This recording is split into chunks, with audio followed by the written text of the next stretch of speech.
What's up, guys? Ben here, bringing you another video today. Normally on a Thursday before league matches, I do a bracket prediction, and we are going to cover it in this video. But on the front end, I wanted to cover a lot of news that broke while we were streaming yesterday, literally on stream, about challengers, and then some more information that happened this morning. So we got to cover what's going on in challengers. Is the RIP challengers? Are there saviors coming in? I don't know. Let's cover it. Let's talk about it. So yesterday, if you were watching my stream, you know, we were kind of talking all day about, and I'll cover it in the video tomorrow, sort of all of this issue yesterday with pro streaming scrims, and I'm saving that for another video because it's not as timely of a conversation. But we were kind of having a pretty thorough convo about that throughout the afternoon. More people started getting on and started streaming. Ant Shotzi got on, kind of said some thoughts, and we all kind of hopped in a Discord call, and then Shotzi brought in Hector. We had a pretty good convo about it, and it kind of pivoted to talking about challengers. And then during that call, talking about, I think an OpTic podcast has not come out yet. Hector dropped a little bit of a knowledge bomb here. I'm going to hit play, and you guys will kind of hear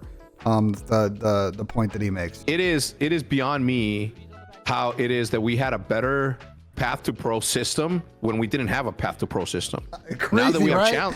Now that we have challengers, like it's awful.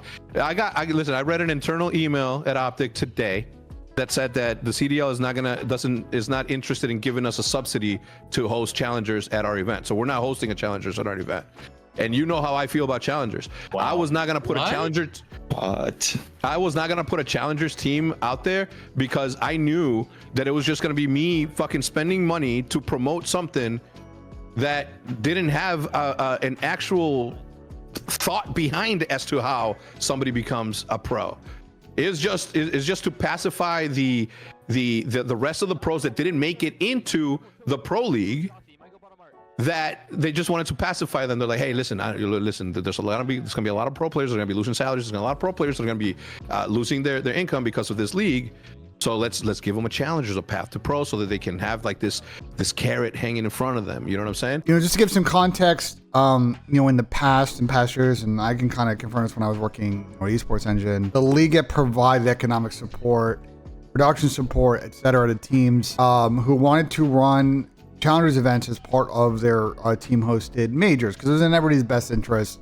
And those challengers events are not cheap. You know, these teams don't own hundreds of PCs. They don't own all these headsets. They don't have all this full-time staff or contract staff to be able to run tournaments. So there's also that they have to vendor out or bring someone in external to run, and that costs money. Like, people have to get paid. So not, you know, sure. And I would love to see, and then the podcast hasn't come out yet as a core time of recording this video, you know, what was actually said in the email, but this obviously stirred the pot big on Twitter last night. So first up, we have Rafi's tweet here. Shout out to my guy Rafi from Omit the Go.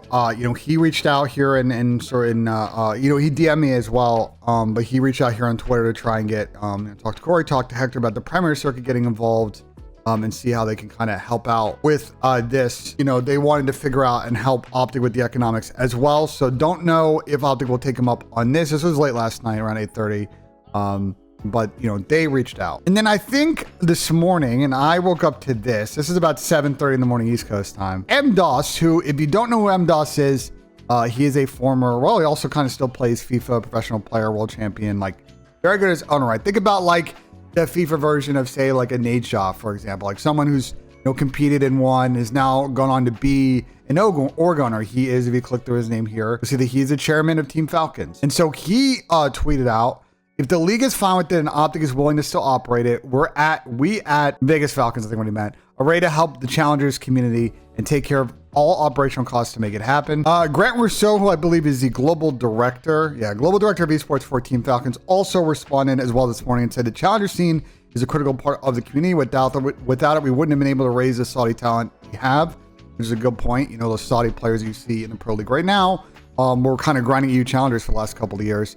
We're ready to support and make it happen. Let's talk costs, and then let's talk space, because I think those parts are important. So on the cost side, I'm now very curious what OpTic is going to do now that Team Falcons has come out and said, hey, like, if you guys are having a shortcoming here, which, you know, based on my past experience, I would say challengers costs are definitely a six-figure number. I don't know if it's 100K or 200K these days or whatever, and I'm not even factoring in price pool in that. I'm not even factoring in venue costs. We'll get to that in a second. I don't know what the number is, but it seems like Falcons is willing to step in and figure it out. So let's see if OpTic and Falcons hop on a call this week, sort it out. There's plenty of time between now and when that OpTic major is. for them to figure out the economics, figure out who's going to vendor and support it. And that way we can have a challengers event, get tickets on sale, team passes, etc. Now, I want to, in the essence of, what I do on this channel, also talk about this part. So if you see the OpTic Major is not hosted ESA, is being hosted at the Credit Union of Texas Center, where Champs was last year. This is a layout of the venue. Obviously, if you saw for, Champs last year, they did an in around, and I wouldn't be surprised if they also, once again, do basically an in around for this major. The problem is that this venue is not got multiple floors. It's only one upper floor section, this 200 level section right here. And these are all boxes. It's not like a big open concourse area that's wide enough to fit challengers within the concourse. And it's all VIP stuff. So you can never put anything up there. So the only concourse space you have is on the lower bowl. And I will say, if you've attended the event last year, you would remember that concourse space is not that wide either. And OpTic's got to fit all of their sponsor and partner obligations there, as well as all the existing food and bev stuff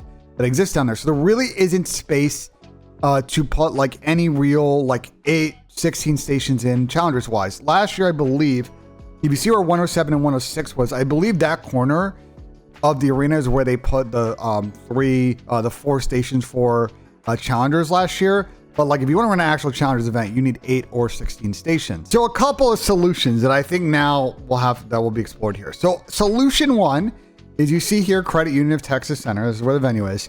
There is a Courtyard Marriott across the street, great hotel. I believe the bigger issue with doing that is, one is you're going into another venue.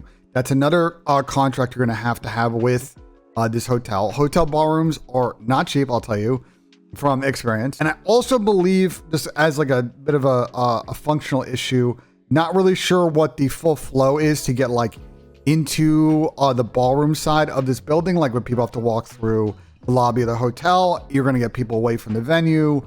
The flow is going to be really weird for the event. That is all a big consideration, just because you wouldn't be in the same building. Now, I think this is the solution, and someone who will be unnamed pointed out to me this last night. There is an attached ice rink, community ice rink, actually next to and part of the venue complex of the event center. There's actually an entrance on the backside of this venue, but I don't think that they would open that out because it goes straight into sort of back of house. You can literally walk through it. If you remember if anyone ever used the entrance on the event center drive of this building, you would have remembered the ice rink on the right. But this, space right here, if it's a full-size ice rink, is definitely big enough to fit 8 or 16 stations of challengers. So don't know if this space is contracted as part of OpTic's obligations for this venue, but if they wanted to figure it out, I think that's where you'd put challengers.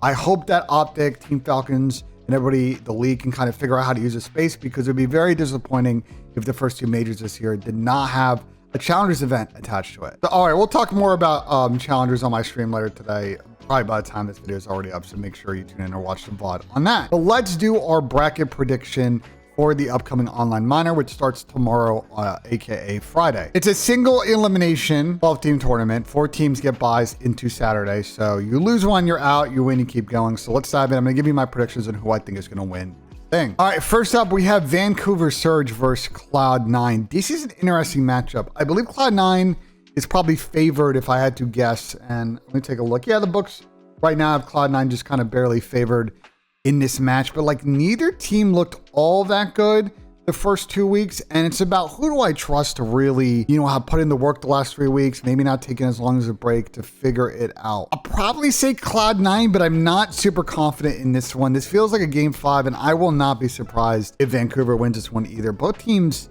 have issues. Vancouver needs Abuza to step up. Cloud9 needs Sib to step up. So I'm curious which AR will come through in this series and see if their team can get a much needed win in the first round of this tournament. Next up, we have OpTic versus the Vegas Falcons.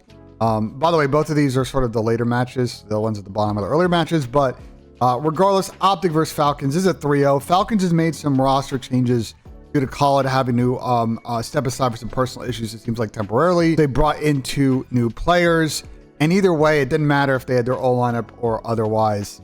There's a reason that I'm looking at it right now. OpTic is a minus 50,000 favorite in this match. I just don't see it for Vegas. Kind of tough to get in and out of this tournament, but again, this is a development process for them. Tough draw it is what it is. Now, these are two really fun games. Atlanta FaZe versus Miami Heretics. If this is last year's matchup, I would have said FaZe 3-0. But neither team has played that good really in all the competition that we've seen from them this year. FaZe has been scrimming a lot against challengers teams and other teams on stream, and they've looked good some days, bad some days. They just don't yet seem to have that like real polish around them right now. I'm going to take them to win because I'm still concerned that Miami's inability to win S&Ds in a matchup like this that goes for game 5 is really going to cost them in the end. But I also won't be surprised if FaZe lose to Miami because they're really struggling right now. This one's a toss-up, and if you're someone that likes to bet on it going like 5 games or more than 3 maps, like this one to me is definitely not a 3-0 unless FaZe come out really, really hot or don't show up and Miami smokes them. Minnesota Rocker versus LAG. Man, I do not know how to predict this one. Both these teams just have been playing some gritty Game 5 series before the break, and they're all both kind of at the same level. I'm going to say LAG, but I don't feel very confident in that prediction. This is a Game 5 girly to me, and whoever wins round 11, I have no idea, man. I have no idea. Let's keep going at the bottom. Toronto Ultra versus LAG. I think this is a Toronto 3-1. I'll give LAG 1 map, but I think Toronto's S&D is too good. They were in cruise control before the break. I'll give LAG like first map just because Toronto will need to get back in the swing of things. But I think like the FaZe Toronto series, I think Toronto will just kind of control the rest of the maps and not let it get to 5. Thieves versus FaZe. I just can't pick FaZe right now. I just don't trust them until we see them in a real matchup.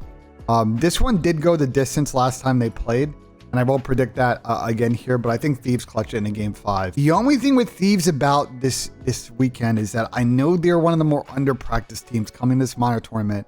I think they played a little bit before the break, but they took a pretty long kind of gap, and so I won't be surprised if Miami or FaZe go through and actually beat Thieves in this tournament. I just wouldn't overreact to it just because Thieves have a European player who probably took a bit of time off to see his family and stuff. And I'm not worried about Thieves long-term if they win or lose. But I think on paper, they should, right now, based on form, be able to beat FaZe, since FaZe hasn't beaten them 3 times this year. Boston versus OpTic Texas.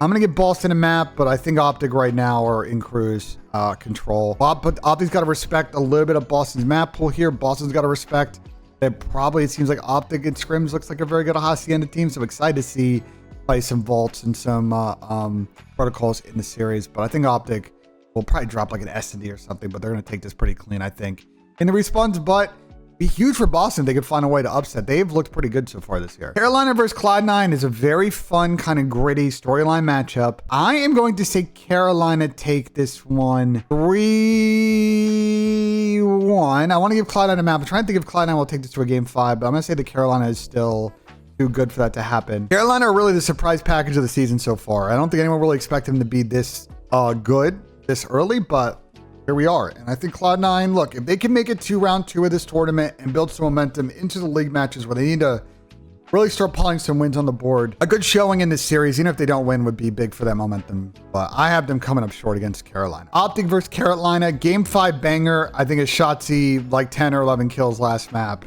Sort of how I see this playing out. I think OpTic are just going to have a little bit more experience in situations like this, a little bit more just about them to figure it out. And I think as good as Carolina plays, it just kind of OpTic's on a different caliber and level. But if Carolina win this one, man, like we're going to have a very fun conversation if Carolina make it to the finals last one. But I have OpTic advancing through here. I am very excited for the Steve's Toronto matchup if it happens. The storylines around this matchup with the former Thieves players the former Thieves player in Joe Thieves on Toronto, the former Toronto players in Envoy and Scrap on Thieves, man, there is just so much animosity of some level in this matchup. I am going to say that LA Thieves take this one 3-2, but I will not be surprised if Toronto wins this one. I think they are on very similar levels. Obviously similar to Thieves, I don't really know when Toronto started scrimming again, so they might have taken a lot of time off here, and that could hurt them in this matchup. But I think Thieves are